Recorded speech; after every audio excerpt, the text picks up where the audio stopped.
Hermano, nos gustaría poderle dar a todos ustedes una respuesta bíblica para que puedan salir de la duda y para que puedan tener un conocimiento claro de lo que dice y también de lo que no dice la palabra de Dios.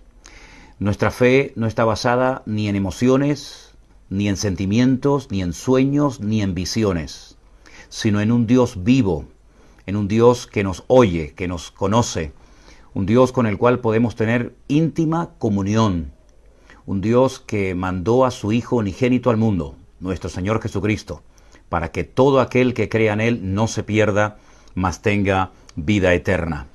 Queremos dar respuesta a muchas preguntas que cada día recibimos y en este fin de semana, una vez más, hemos recibido muchas preguntas por parte de ustedes y como siempre, vamos a orar, vamos a invocar el nombre del Señor para que el Señor nos ayude a poder dar respuestas bíblicas a todas las preguntas e interrogantes que ustedes cada día nos hacen llegar. Nos refugiamos en el Señor porque sin Él estamos totalmente perdidos. Él es el único que nos puede dar luz, claridad, sabiduría para poder responder a todas y a cada una de las preguntas que recibimos. Así que, si no les importa, cerramos nuestros ojos, inclinamos nuestro rostro y oramos al Señor y pedimos su bendición. Padre Celestial, muchísimas gracias en esta tarde, Dios mío, por este privilegio que nos das un día más de poder estar junto con muchos hermanos, con la intención, con el objetivo de aprender más de ti, más de tu palabra.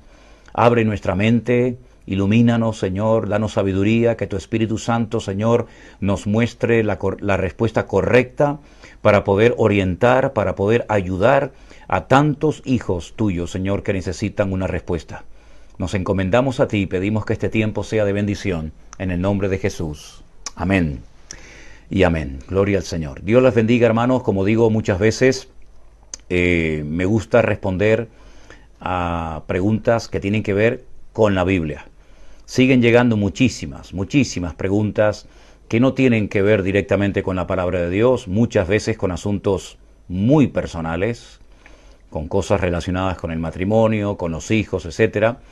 Y sobre todo nos hace muchas preguntas sobre si me tengo que quedar o me tengo que ir de la iglesia en la que me congrego.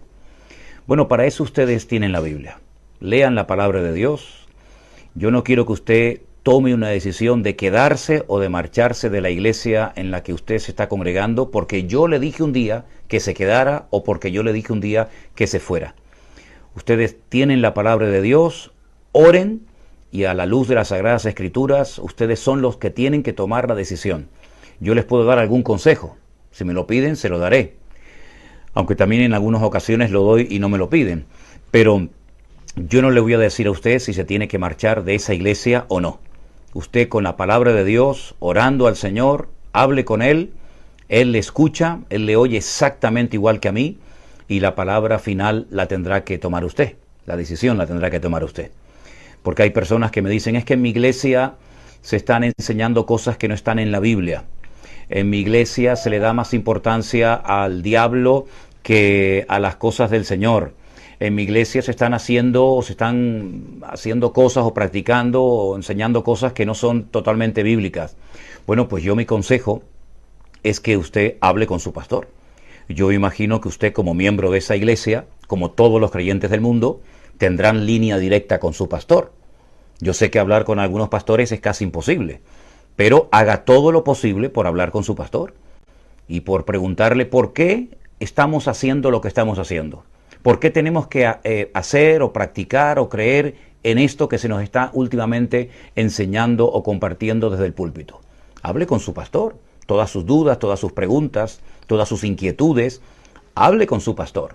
Pregúntele por qué predica eso, por qué hace tal otra cosa, ¿verdad? Y con la palabra de Dios en la mano, usted tendrá que tomar una decisión. Pero no me diga a mí si, por favor, yo le puedo decir, quédese en esa iglesia o vaya hacia otra congregación, porque ese no es mi cometido, ese no es mi trabajo. Oren al Señor y el Señor les guiará y les mostrará lo que tienen que hacer. No les quepa a ustedes la menor duda. Ahora, sí quiero decir algo más antes de pasar a responder a las preguntas. Si usted con la palabra de Dios en la mano observa que en su iglesia no se está enseñando una sana doctrina, que se están haciendo barbaridades, que se está dando lugar a doctrinas y a mandamientos de hombre. Usted ya lo sabe bien claramente. Usted ha hablado con su pastor. Si usted permanece en ese lugar, usted es copartícipe de ese desorden y de esas falsas doctrinas. No se queje. No venga después con llanto, ni con lamento, ni con lloriqueo, porque si usted, después de haber hablado con su correspondiente pastor, o responsable, o llámese como se llame, después de haber analizado a la luz de las Sagradas Escrituras si lo que su pastor le estaba enseñando era o no verdad, si usted permanece en un lugar donde no es Cristo el centro, donde la palabra de Dios no es el centro, la base, y usted permanece ahí, usted es copartícipe de todo eso. Allá usted con su conciencia, que el Señor le ayude y le dé mucha sabiduría. Y ya dejamos este tema a un lado y comienzo a responder a las preguntas que hemos recibido en estos últimos días. Una hermana, leyendo 1 Corintios capítulo 15, dice que el apóstol Pablo en ese capítulo, hablando de la resurrección, comenta que el Señor se le apareció a Cefas, y Pablo dice, y después a mí, el último, ¿verdad? Y entonces ella dice, pero Matías no fue el que sustituyó a Judas y se convirtió en el apóstol número 12. ¿Quiere decir que el apóstol Pablo fue el apóstol número 13? Bueno, permítame decirle que la elección de Matías antes del día de Pentecostés fue algo que se hizo allí, totalmente desde mi punto de vista en la carne. Dios jamás en su palabra nos habla de Matías. No hay textos bíblicos que refuercen el hecho de que Matías se convirtió en un apóstol de Cristo como Juan, como Pedro, como Santiago u otros. Pero la Biblia sí nos enseña muy, muy claramente que el apóstol Pablo fue el apóstol que Dios levantó, no el que levantó el hombre para ocupar el lugar de Judas. Pablo fue el hombre que Dios levantó para que ocupara el lugar de Judas. Y Pablo no fue el apóstol número 13, Pablo fue el apóstol número 12. Porque que yo sepa, en la Biblia se habla de 12 apóstoles. Yo sé que hoy en día hay miles de apóstoles por todos lados. Se han autoproclamado apóstoles muchísima gente. También tenemos algunos por Canarias, se los puedo asegurar. No muchos, gracias a Dios, pero algunos hay por allí. Pero que yo sepa, en la Biblia se menciona a 12 apóstoles. Y le digo algo más. En el libro del Apocalipsis dice que cuando estemos en la Nueva Jerusalén, en la presencia del Señor, se sentarán en 12 tronos los 12 apóstoles del Cordero. No sé dónde se van a sentar todos los cientos y miles de apóstoles que están dando vueltas por todas partes. No sé dónde se sentarán, ni me interesa. Pero lo que sí les digo es que en la gloria, en la otra vida, hay 12 tronos, única y exclusivamente para los 12 apóstoles del Cordero. Los 12 apóstoles que levantó, respaldó y ungió el Señor hasta el día de su muerte. Entonces, Matías no fue nunca un apóstol. No hay base bíblica para decir que él fue un apóstol, pero sí hay muchísima base bíblica para decir que Pablo fue un gran apóstol, un gran hombre de Dios, que tenemos muchas de sus cartas y de su sabiduría en la Biblia, y ese fue el último apóstol de la Biblia que el Señor levantó y respaldó para su gloria y para su honra. No sé si esta pregunta que me hace esta hermana la he respondido en otra ocasión, creo que sí. Me vuelven a preguntar por el significado de la palabra anatema. La palabra anatema significa simplemente maldito. Así que usted sustituya cuando lea la Biblia, en la Biblia, la palabra anatema por la palabra maldito y tal vez va a entender mejor el texto. Aparece en varias partes, y siempre en las cartas de Pablo. Por otra parte, alguien dice, ¿y cómo se pudo producir el traslado de Felipe cuando estaba en el desierto bautizando aquel etíope que volvía sentado en su carro y que fue bautizado? Porque no lo entiendo. Bueno, hermana, yo le voy a decir una cosa, no pretenda entender todo lo que dice la Biblia. Hace unos días leí una frase que me gustó mucho y la quiero compartir con ustedes. Si en nuestro cerebro tan pequeño capaces de meter a un Dios tan grande, ese Dios no sería digno de ser adorado. ¿Le gustó? Es bonita, ¿verdad? Nosotros no podemos entenderlo todo. no se compliquen la vida. ¿Cómo se pudo producir el traslado de Felipe del desierto a donde después apareció? Miren, no lo sé. Pero una cosa sé, que fue trasladado, que fue llevado de una forma milagrosa y yo diría que excepcional, de un lugar a otro, porque Dios así lo quiso. ¿Cómo fue? No tengo ni la más remota idea. Pero lo que sí sé es que Dios puede hacer eso y mucho más. Eso y mucho más. Yo sé que si hoy en día nos viniera un hermano, o incluso yo mismo les dijera a ustedes, hermano, estaba predicando el otro día aquí en Galicia, y de repente, al terminar de predicar o de bautizar a alguien o hacer cualquier actividad en el reino de Dios, en la iglesia, pues me encontré en la otra parte de España o del mundo, pues muchos de ustedes pensarían que me he vuelto loco. Pero un relato similar está en la Biblia, en la vida de Felipe, ¿verdad? Pero ¿cómo fue? Yo creo que nadie, con todo mi respeto, nadie se lo puede explicar, porque la Biblia simplemente dice que fue llevado, fue trasladado de un lugar a otro, pero no dice cómo fue llevado de un lugar a otro. Pero lo creemos, porque está en la palabra de Dios. Bien, seguimos adelante. ¿Por qué no está en la Biblia el libro de Enoc? Muy fácil, porque Dios en su palabra no permitió que el libro de Enoc estuviera. Porque el dueño de la Biblia es el Dios de la Biblia. Y el Señor permitió que ciertos y determinados libros estuvieran en la Biblia y que otros no. Repito, si Dios hubiera querido que en su palabra, repito, en su palabra estuviera el libro de Enoc, hubiera estado. Y no está porque Dios no lo permitió. Porque Dios ha guardado la Biblia de una forma sobrenatural a través de los tiempos. La han quemado, la han criticado, la han cuestionado, la han prohibido, pero ahí sigue estando la Biblia, la palabra de Dios, y seguirá estando por la eternidad. El cielo y la tierra pasarán, pero mi palabra siempre permanecerá. ¿No está el libro de Enoc? No pasa nada. No pasa nada. Bastante tenemos con lo que está escrito en la Biblia como para estar preocupándonos por lo que no está en la Biblia. Miles de vidas nos harían falta para poder comprender cada palabra, cada texto, cada tema de la Biblia. Por lo tanto, 66 hermosos libros tenemos en la Biblia, con esos tenemos más que suficiente. Si no está el libro de Enoc, no pasa nada, no se preocupen. Lean y estudien y escudriñen lo que está, y lo que no está, no le presten la más mínima importancia, porque no la tiene. Porque si la tuviera, ese libro estaría en la Biblia. No le quepa a nadie la menor duda. Bueno, seguimos adelante. Hay un hermano que leyendo el libro de Génesis, concretamente el capítulo 9, dice el tema de cuando Noé maldijo a Canaán. ¿Se acuerdan? Permítame que les lea unos versículos. Vamos a ir directamente a la palabra del Señor y así vemos exactamente qué fue lo que allí ocurrió.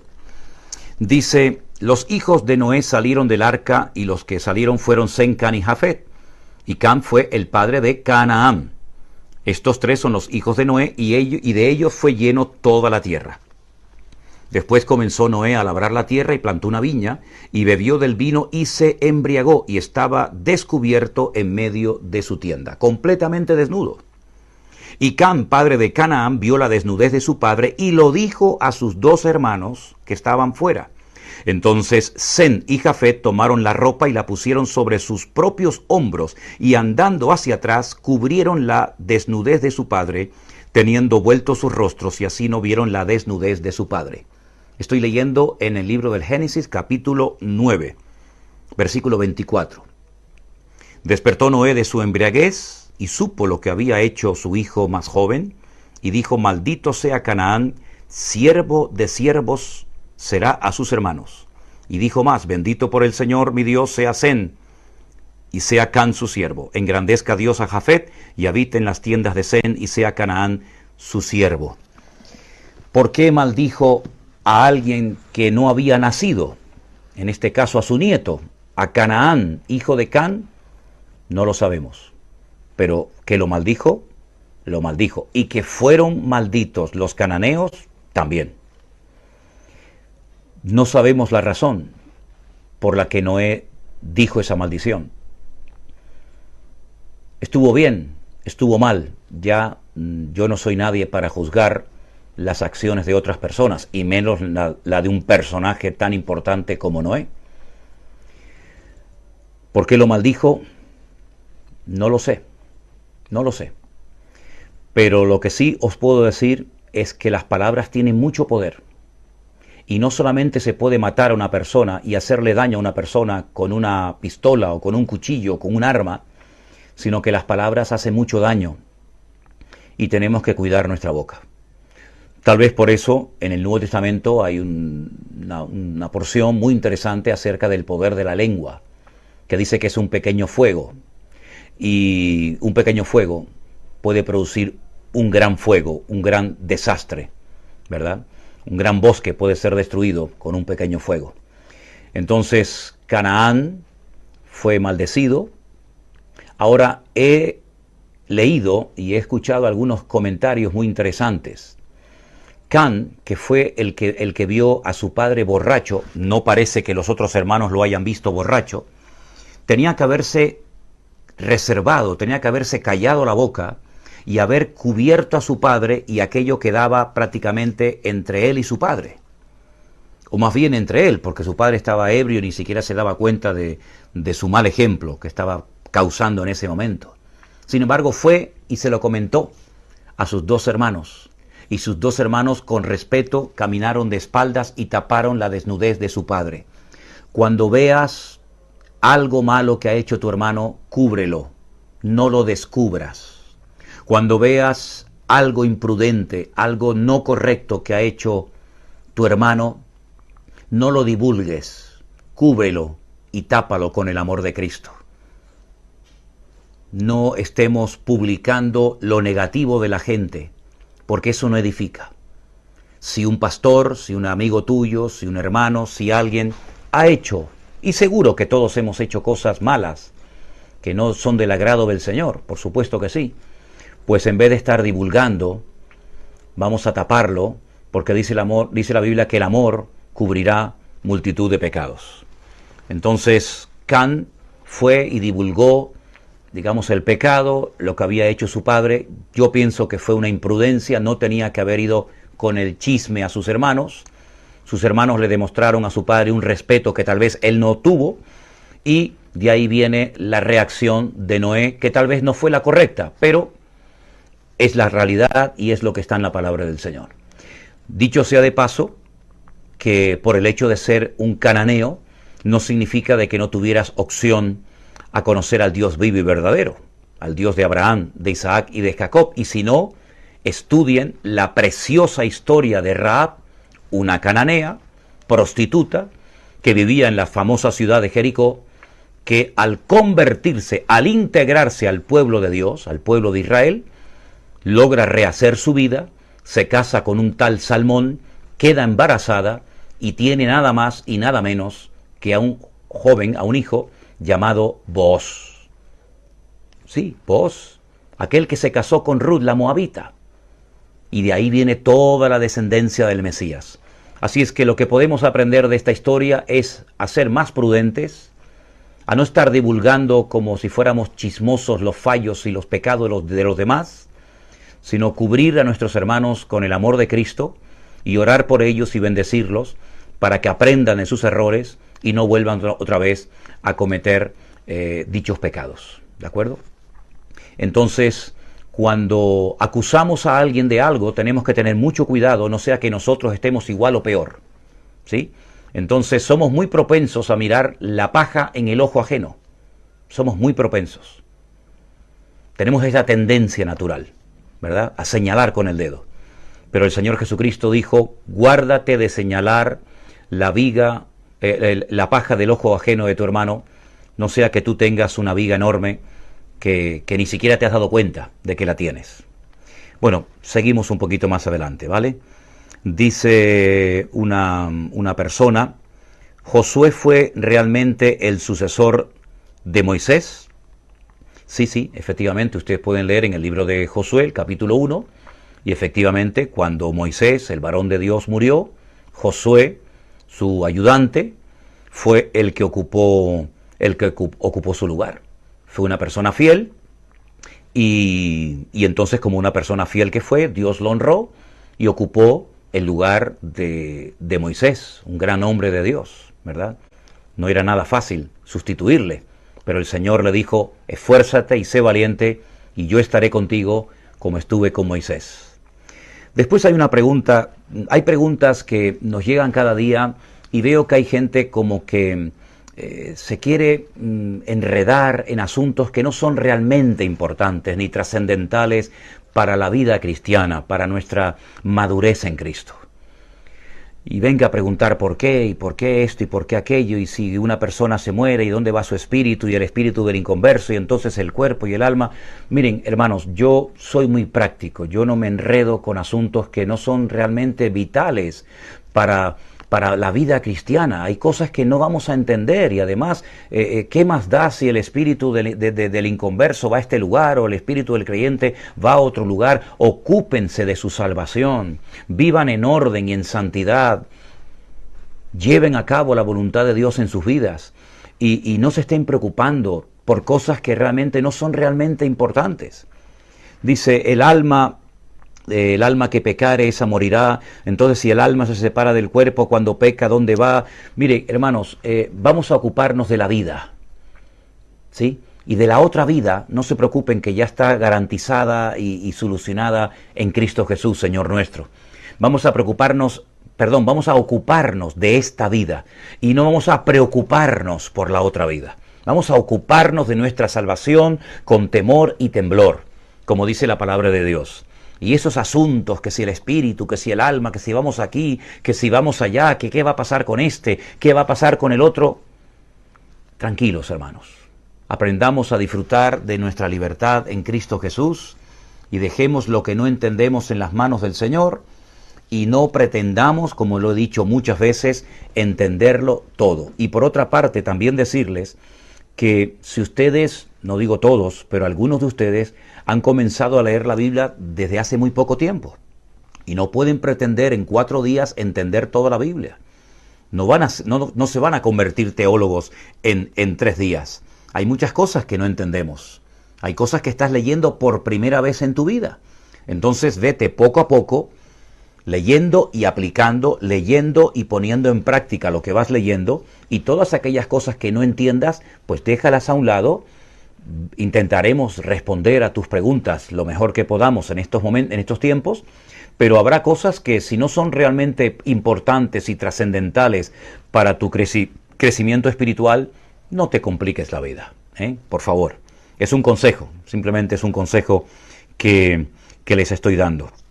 Por otra parte, hay también otras preguntas que nos llegan que tienen que ver sobre todo con cosas que la Biblia con cosas que la Biblia no dice. Y cuando la Biblia no nos da respuesta, cuando la Biblia no nos da luz sobre un tema, entramos en especulaciones. Y a mí no me gusta especular sobre lo que no está escrito. Porque cuando me preguntan, ¿y usted qué opina de esto? ¿O usted qué opina de lo otro? Si no está en la Biblia, ¿qué más da lo que yo opine? Aquí de lo que se trata es de descubrir qué es lo que nuestro Dios nos enseña en su bendita y preciosa palabra. Y si algo no está en la Biblia, no nos preocupemos. No nos preocupemos por lo que nos dice la Biblia. Vamos a ocuparnos por lo que dice realmente la Biblia. ¿Qué es o qué significa el tiempo de los gentiles? Bueno, usted sabe que cuando el Señor Jesucristo murió, le encargó a sus discípulos ir por todo el mundo y predicar el Evangelio. Sobre todo el apóstol Pablo fue el que llevó el Evangelio a otras culturas, a otras naciones, donde el Evangelio nunca había sido predicado. Y muchos gentiles, es decir, muchas personas que no eran judías, entendían el Evangelio, se convertían, se bautizaban y se convertían en seguidores fieles de Cristo, ¿verdad? La idea era que todos los judíos entendieran el Evangelio y fueran ellos mismos los que predicaran y difundieran el Evangelio por todo el mundo. Pero por motivos que solamente Dios sabe y conoce, fueron mayoritariamente los gentiles los que con el paso del tiempo abrazaron más el Evangelio que los judíos. Pero llegará el momento en el que el tiempo en el que Dios ha estado tratando y alcanzando a los gentiles pues irá llegando a su fin. Y entonces Dios comenzará a tratar más intensa y profundamente con los judíos, con el pueblo de Israel. Y por eso el famoso tiempo de angustia de Jacob, el tiempo en el que Israel va a ser sacudido y tratado de una forma tremenda, va a ser un tiempo muy especial en la historia de la humanidad, porque será un tiempo cuando el pueblo de Israel comience a ser sacudido y miles, por no decir millones, van a entender y van a conocer a Cristo, al Mesías, Yeshua, como su Salvador personal. Todo tiene su momento y todo tiene su lugar. Hay un tiempo para alcanzar gentiles y habrá un tiempo para alcanzar judíos. No es fácil alcanzar judíos, ¿verdad? La mayoría de ellos se convierten por pura revelación, pero el Señor está haciendo cosas maravillosas entre su pueblo, en Israel. Y conocemos muchos hermanos y muchas hermanas y muchas familias y pastores, totalmente, 100% judíos, que están entendiendo y abrazando el Evangelio y amando al Señor Jesucristo con toda su alma y con todo su corazón. Y si hay hermanos o hermanas, familias que me están escuchando desde Israel, les mando un saludo, porque nosotros como creyentes amamos y oramos por el pueblo de Israel, que fue el pueblo que celosamente guardó la palabra y nos ha llegado hasta nosotros intacta, ¿verdad? Y damos gracias al Señor por ese pueblo en el que nació nuestro Señor Jesucristo, su madre María, su padre José, los apóstoles, los profetas, etcétera, etcétera. Así es que bendecimos al pueblo de Israel y estamos deseando de que las cosas se vayan mejorando y las fronteras se vuelvan a abrir para volver nuevamente, otra vez, a llevar muchos grupos, que lo hemos hecho durante 14 largos años, para que conozcan ese lugar donde se escribió la Biblia y ustedes puedan ver la Biblia. Yo siempre digo cuando llevo grupos a Israel que aquí en Europa o en América o en cualquier otro continente leemos la Biblia. Pero cuando ustedes viajan a Israel, ustedes pueden ver la Biblia. Los lugares que han leído durante tanto tiempo, Jericó, Capernaum, Jerusalén, el Monte de los Olivos, el huerto de Getsemaní, la tumba de Lázaro, etcétera, etcétera. Oremos, queridos hermanos, para que pronto las fronteras se puedan abrir y volvamos nuevamente a organizar esos viajes. Teníamos 2 viajes previstos para el mes de mayo, los hemos tenido que suspender. Los 2 grupos que teníamos previstos para octubre también los hemos tenido que frenar. Y estamos esperando a ver qué sucede para noviembre, a ver si podemos viajar con 2 grupos que tenemos. Pero tenemos una lista enorme, enorme de gente que quiere viajar con nosotros, pero todo a su debido tiempo. Bueno, vamos a responder a otra pregunta que nos hace gente que a veces con su nombre se identifican y a veces otras personas pues no nos dicen su nombre, sino que anónimamente nos preguntan. Alguien nos dice acerca del Evangelio según San Juan. Permítame que lea el versículo que esta persona nos pide que leamos. En el Evangelio según San Juan, concretamente, el capítulo 5, San Juan, capítulo 5, el versículo, concretamente, ahora se lo voy a leer y lo voy a decir para que ustedes, si quieren leerlo conmigo, lo lean. El versículo 20, Juan capítulo 5, versículo 20 dice: porque el Padre ama al Hijo y le muestra todas las cosas que Él hace, y mayores obras que éstas le mostrará, de modo que vosotros os maravillaréis. El Padre ama al Hijo. Y la persona que pregunta sobre este texto dice: hermano, ¿en este versículo podemos ver la doctrina unitaria? Yo creo que todo lo contrario. Yo creo que es el peor versículo.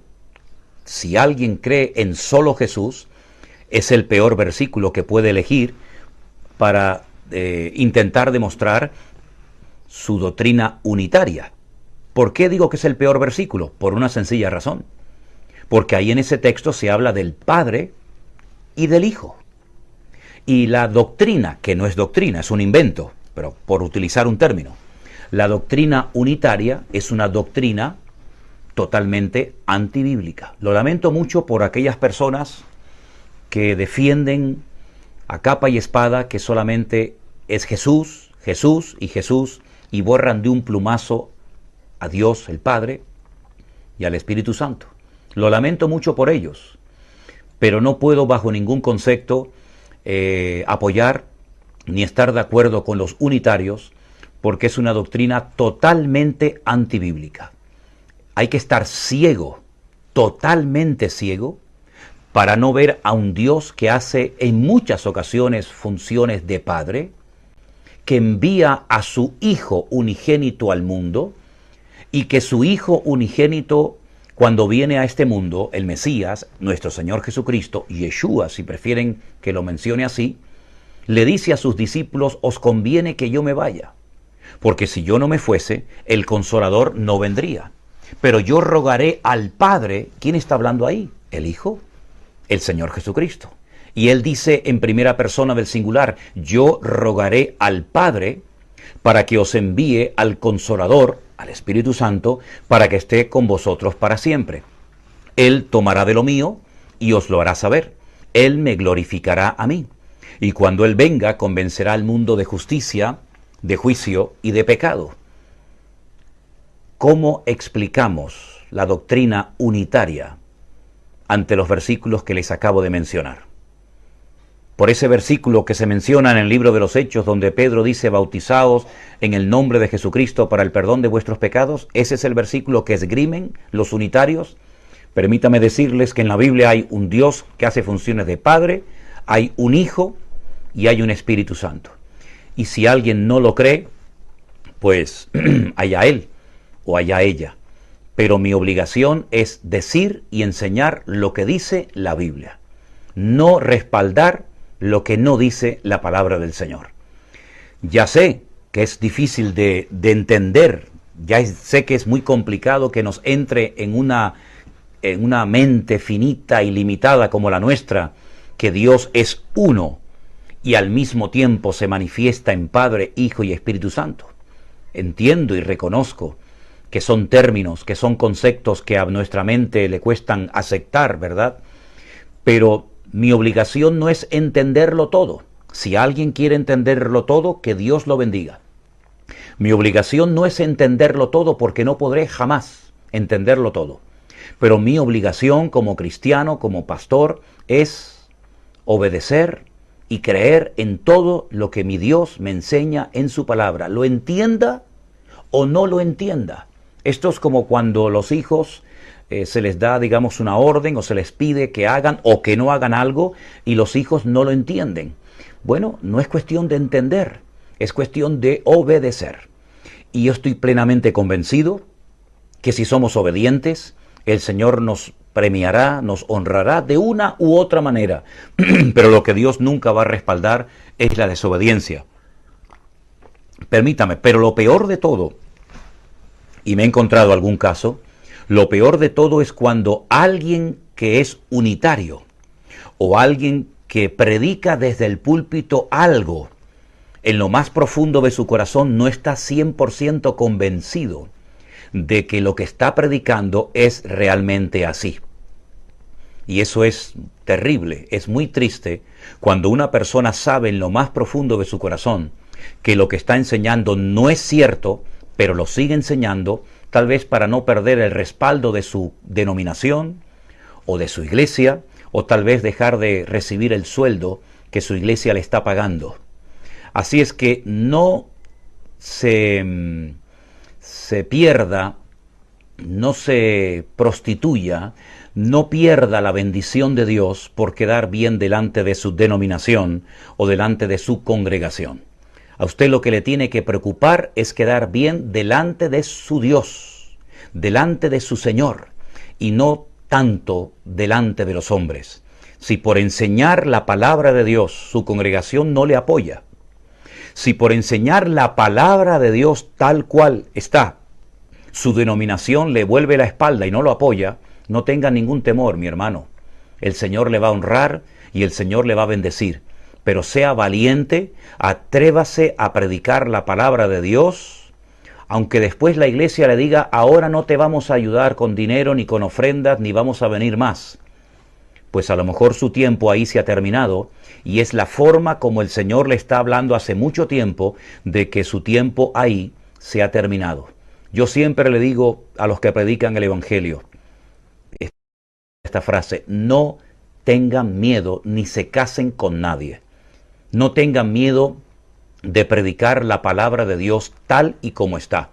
Y si en su denominación o en su iglesia le obligan a enseñar o a hablar ciertas y determinadas cosas con las cuales usted en lo más profundo de su corazón no está 100% convencido, no lo haga. Porque Dios lo que respalda es la sinceridad y no la hipocresía ni la falsedad.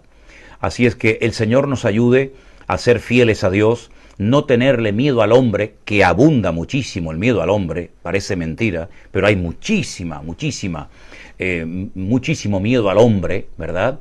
Porque hay amenazas, si te vas de la iglesia pierdes la cobertura, no vas a ser bendecido, etcétera, etcétera, pero ya no somos niños pequeñitos. Estos programas que se llevando a cabo hace mucho tiempo, con la ayuda del Señor, están ayudando a muchísimas personas, a cientos, a miles de creyentes, a abrir los ojos, como dicen algunos de ustedes, a que se caigan la venda de los ojos, y ya la gente se está dando cuenta de que la palabra de Dios no es un objeto decorativo, sino es el instrumento, es el filtro que Dios nos ha dado a los creyentes para poder comprobar en estos últimos tiempos en los que van a abundar tantos falsos profetas, tantos falsos apóstoles y tantos falsos maestros con la palabra de Dios en la mano. Estamos comprobando y analizando lo que es verdad y apartando la mentira. Que Dios nos ayude a ser valientes, porque hará falta mucha valentía en estos últimos tiempos en los que estamos viviendo. Amados hermanos, ha sido un placer estar con todos ustedes. Volveré a estar en el Pastor Online el día miércoles, ¿de acuerdo? El día miércoles volveré a estar con todos ustedes. Sigan enviando sus preguntas. No hemos respondido a todas, pero cada día dedicaremos un tiempo para dar respuesta a las preguntas que ustedes nos hacen llegar. Terminamos con una oración, dándole, por supuesto, como no podía ser de otra manera, las gracias al Señor en esta tarde. Padre Celestial, te doy muchas gracias por este privilegio que nos has dado de poder estar juntos, de aprender juntos de tu palabra, Señor, de haber podido ayudar a alguien a salir de la duda, de la incertidumbre, Señor, y que este tiempo sirva para traer luz y claridad a tu pueblo, a tu amada iglesia. Gracias por todo, en el nombre de tu amado Hijo Jesús. Amén y amén. No me puedo despedir sin antes decir, como muchas veces lo he dicho y lo vuelvo a hacer otra vez, gracias de todo corazón a todos los hermanos y hermanas que nos están apoyando para que este ministerio siga adelante. Que Dios les bendiga muy ricamente y nos volveremos a ver en el Pastor Online hasta el día miércoles por la tarde. Nosotros estamos en plenas vacaciones en un lugar maravilloso de España, de la península, aquí en Galicia, y gozando de un tiempo y de un clima realmente extraordinario, y estoy muy agradecido porque podemos hacer un pequeño alto en el camino y dedicar un